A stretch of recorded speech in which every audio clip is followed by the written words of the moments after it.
महाराज जी, मन कैसे रुके? तो उड़िया बाबा ने उत्तर दिया, नियम पालन से। यदि हम नियम पर दृढ़ रहें तो मन हमारा क्या कर सकता है? नियम तो परमात्मा देखता है। हम लोग नियम पर दृढ़ नहीं रहते, इसी से हमारे देश की दुर्दशा है। संध्या वंदन तक का नियम जाता रहा है। भजन करने के लिए नियम की बड़ी आवश्यकता। हाँ, बड़े नियम की आवश्यकता है। तो जैसे प्रातः काल से सायंकाल तक की हर व्यक्ति की अपनी एक दिनचर्या होनी चाहिए।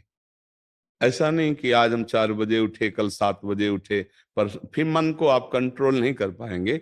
मन के लिए एक दिनचर्या होनी चाहिए कि हमको 10 बजे सोना है, 4 बजे उठ जाना है। तो फिर 4 से 4:15 नहीं होना चाहिए, 4 बजे उठ जाना, ऐसा नियम बना ले। और उठ करके हमको थोड़ी देर नाम जप करना है, थोड़ी देर हमें वाणी जी का गायन करना है, थोड़ी देर हमें ध्यान, एक अपनी दिनचर्या। फिर हम अपने संसार के कार्य के नियम, जो संसार के कार्य हैं, उनको भी करते हुए भगवान को समर्पित करें। जैसे जो पद में है, जो आपको राष्ट्र सेवा मिली है, जो आपको समाज सेवा के पद मिले हैं, या आपको जो घर की सेवा के कार्य मिले हैं, उनमें बहुत धर्म पूर्वक आचरण होना चाहिए।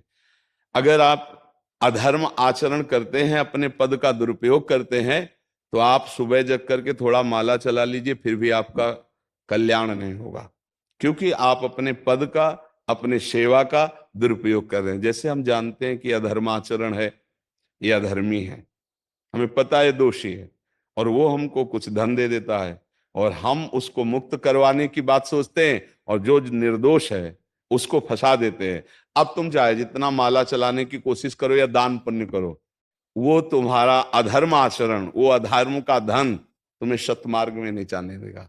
नियम लेना चाहिए कि जिस पद में है, जिस धर्म में है, जिस कर्तव्य में है, चाहे कुछ भी हो जाए, हम अपने कर्तव्य से विमुख नहीं होंगे। जितना जप महान है, उतने कर्तव्य महान है। दोनों बातें समझना है। जब माला फेरा और इसके बाद बेईमानी, अधर्माचरण, इनका कोई नियम नहीं है कि हमें कैसे चलना है, तो वो माला काम नहीं कर पाएगा। क्योंकि उसका तभी सत्य भाव माना जाएगा माला जपला, जब धर्माचरण है। धर्माचरण नियम से। बोले वो बड़े कट्टर नियम वाले हैं, उनको घूस नहीं, आप उनको भयभीत करके नहीं काम करवा सकते, प्रलोभन में काम नहीं करा सकते। ये हमारी गृहस्थी है ना, तो गृहस्थी के पालन के लिए धन चाहिए, और धन के लिए हम धर्म को आगे रखें, धन को नहीं। धर्म को, हमारा कर्तव्य क्या, प्रायः जैसे पूज्य बाबा ने कहा, आज हमारे देश में बहुत दुर्दशा हो रही है। दुर्दशा हो रही, क्यों? क्योंकि सब अपनी जगह से गलत हो रहे हैं। अगर अपनी जगह हम ठीक रहे तो हमारी दुर्दशा नहीं होगी। हमारा भजन कम होगा, लेकिन हम धर्म से चल रहे हैं तो हम विजयी होंगे। हम भगवान को प्रसन्न कर सकते हैं, क्योंकि हमें जो कार्य मिला है वो भगवान का ही कार्य, सृष्टि भगवान का कार्य। जैसे नए बच्चे कुछ वकालत पढ़ रहे थे, तो यहाँ के प्रश्न किया था कि हम जानते हैं कि वो दोषी नहीं है, हम जानते हैं कि वो दोषी है, पर दोषी हमें पैसा दे रहा है, तो हम वकालत पढ़ी इसीलिए, हम उसको जिताएंगे, तो क्या कोई पाप है? तो उनका खुला पाप है। बोले नहीं, हमारी कोई ऐसा कंपनी दो, ऐसा कुछ बोले कि हमारी कंपनी को ये सिखाया जाता है, तो हमको तो ये करना ही होगा, अगर नहीं करेंगे तो हमारी वकालत का मतलब क्या रहा? तो नहीं, वकालत का मतलब अधर्मी को मुक्त करवाना नहीं है। वकालत का मतलब अधर्मी के सबूत एकत्रित करके उसको दंड दिलवाना है, और धर्मात्मा को मुक्त करवाना है। अब इसके लिए आपके पास अर्थव्यवस्था अगर कमजोर भी है, तो धर्म व्यवस्था आपकी पूरी है। धर्म व्यवस्था ठीक है तो परिवार स्वस्थ रहेगा, सुखी रहेगा, भगवान आप पर प्रसन्न रहेंगे। अच्छा, फिर हमने तर्क रखा कि जैसे आपकी बहन के साथ कोई गलत व्यवहार करे, आपको पता है, और वो आपको 10 लाख रुपया घूस दे, तो क्या आप उसका पक्ष लेंगे? नहीं। तो फिर दूसरी बहन के साथ किया है। अब यहां विचार करना है ना, अपने भाई का अगर कत्ल किए हो, मुझे पता हो कि ये दोषी है, तो क्या हम पैसे से उसको मुक्त करने देंगे? लगेगा कि जान की बाजी लगा देंगे, और तुम्हें हम, ऐसे ही एक गरीब आदमी की किसी ने हत्या की, तो आपका पक्ष बनता है। पर यह ज्ञान कहां मिलेगा? बिना अध्यात्म के ये ज्ञान तो मिलेगा नहीं। ज्ञान तो इस बात का मिला कि कैसे पैसा कमाया जाए। अच्छा, वो पैसा यदि अधर्म से आया है तो आपकी दुर्दशा कर देगा, आपकी बुद्धि भ्रष्ट कर देगा। तो जो बाबा कह रहे हैं कि आज हमारे समाज की बड़ी दुर्दशा हो रही, उसका कारण यही है कि हमें अध्यात्म का ज्ञान नहीं, हमें धर्म का ज्ञान नहीं, और बड़ी बड़ी गलतियां हो जाती है। बिल्कुल पता है आदमी निर्दोष है, और हम धन के प्रभाव से उसको दंड दे देते हैं। वो दंडा भगवान जब आपको पलट कर देंगे तो आप सह नहीं पाओगे, उसका परिणाम बहुत बुरा होता है। तो इसलिए समाज को चाहिए अपने अपने कर्तव्य का पालन करते हुए एक नियमावली बना ले। जैसे कुछ दुकानों का नियम होता है कि वहां फिक्स रेट होता है, नहीं होता?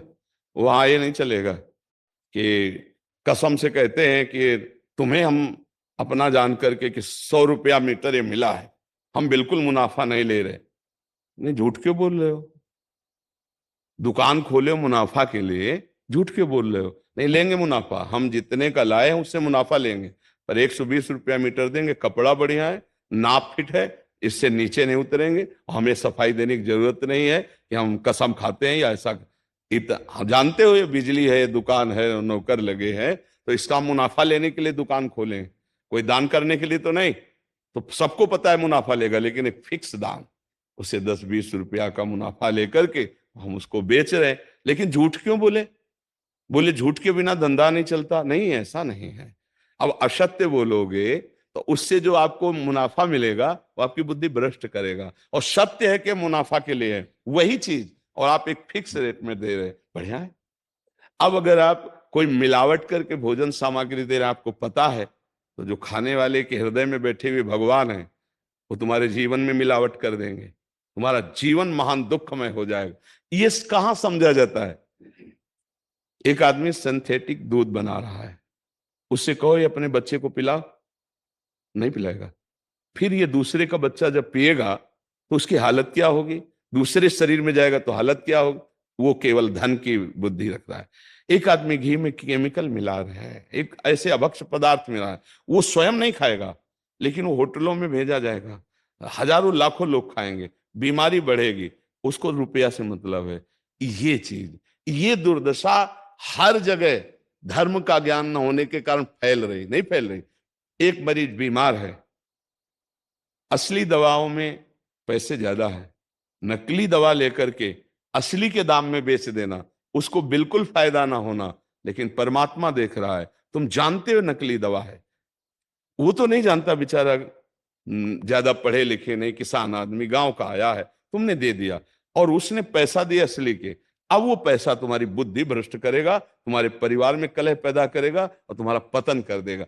ऐसे हर डिपार्टमेंट में, हर विषय में यदि हम अपने धर्म से चले, अपने सत्य से चले, और थोड़ा भी भजन होगा, वो आपको उत्तम गति प्रदान करेगा। पर ऐसा कहां समझ में आ रहा? अध्यात्म के बिना भला ऐसा समझ में आएगा? तो इसीलिए कह रहे हैं हमारे देश की दुर्दशा हो रही। पूर्वजों में पहले यह था कि हमारा धर्म नहीं जाना चाहिए चाहे प्राण चले जाएं, हमारा चरित्र नहीं जाना चाहिए चाहे सर्वस्व नष्ट हो जाए।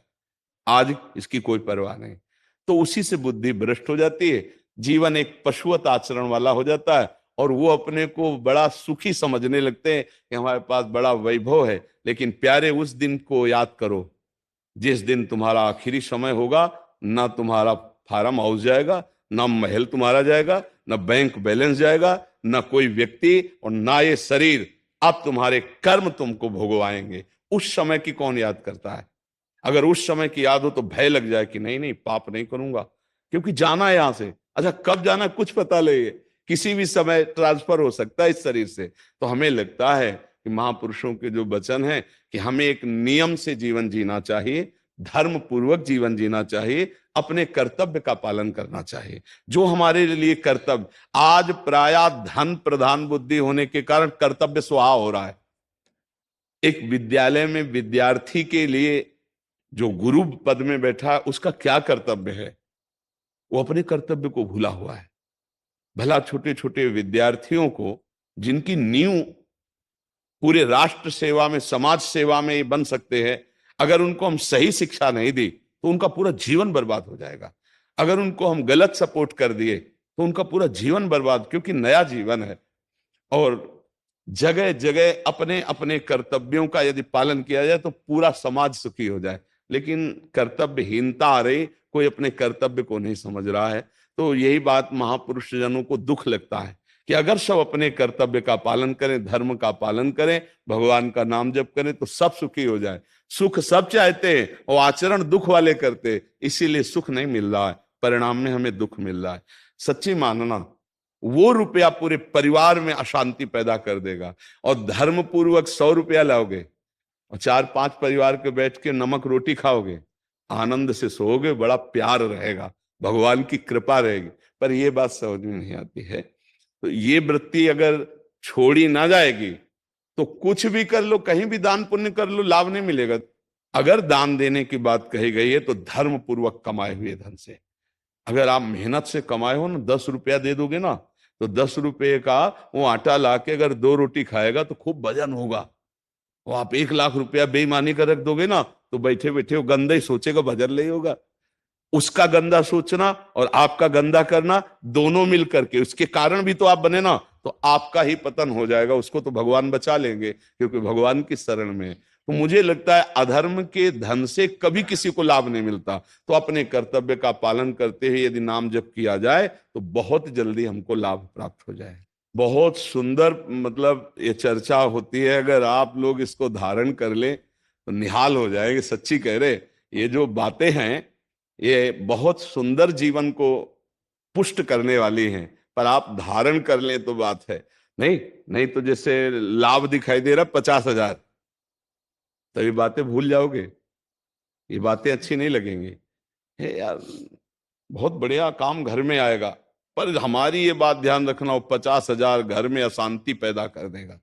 सच्ची मानना, आप धर्म से चलना, धर्म से चलोगे तो भगवान तुम्हारी रक्षा में रहेंगे। अधर्माचरण, देखो कैसी कैसी घटनाएं होती हैं। बढ़िया कार है, फिल्मी गाना लगाए चल रहे हैं, और वो एक्सीडेंट हुआ, आग लग गई, बाहर निकल ही नहीं पाए, वो अंदर ही जल गए। क्या हुआ? ये करोड़ों रुपए की कार भूंज दिया तुमको अंदर ही बैठाल के, धू धू करके आग लग गई, अंदर जल। ऐसे जलना चाहते हो या भगवान के आनंद में चिंतन करके शरीर छोटे हो फिर दाह संस्कार हो ऐसे कि सब लोग भगवान के नाम का कीर्तन करते ही जा रहे, फिर आपका अंतिम संस्कार वहां जीवित जल गए? क्या हो सकता है? एक एक पल तुम्हारे कर्म का हिसाब होगा, एक एक सेकंड का। ऐसे कर्म करो कि हमारा अच्छा हिसाब हो, बुरा हिसाब। ये मत समझो कोई देख नहीं रहा, वो देख रहा है जिसको हिसाब कर रहा है, वो देख रहा है। उसके लिए कोई वकील या किसी सबूत की जरूरत नहीं होती, वो सर्वांतर्यामी आपके अंदर बैठे ही देख रहा है। तो सदैव जैसे सत्संग सुन रहे हैं, तो अगर हाथ जोड़ के प्रार्थना है, थोड़ी भी बात मान लोगे तो आप सच्चे सुख के मार्ग में चलने लगोगे। नहीं तो भाई बहुत गंदी हवा चल रही है, माया की बहुत गंदगी ऐसी फैल रही, कलिकाल है ना, कि ये बातें किसी को पसंद नहीं आती। वो बात बताओ कि हम कितना रुपया कमा ले, कैसे कितने भोग भोग ले, और वो अध्यात्म में नहीं है। आपको सच धोखे में मत रहना, अध्यात्म में है। जितना आप धर्म से चलोगे उतना सुखी होगे, और लोक में है जितना धन मिल जाएगा उतना सुखी माना जाएगा। लेकिन वो सुख नहीं है, वो चंद मिनट के लिए हाइलोजन की तरह जलेगा, फ्यूज हो जाएगा। और धर्मात्मा दीपक की तरह जलेगा, पर बहुत काल तक चलता रहेगा। इन बातों का चिंतन कीजिए, खूब नाम जप कीजिए और भगवान के भरोसे रहिए, गंदे आचरण मत कीजिए।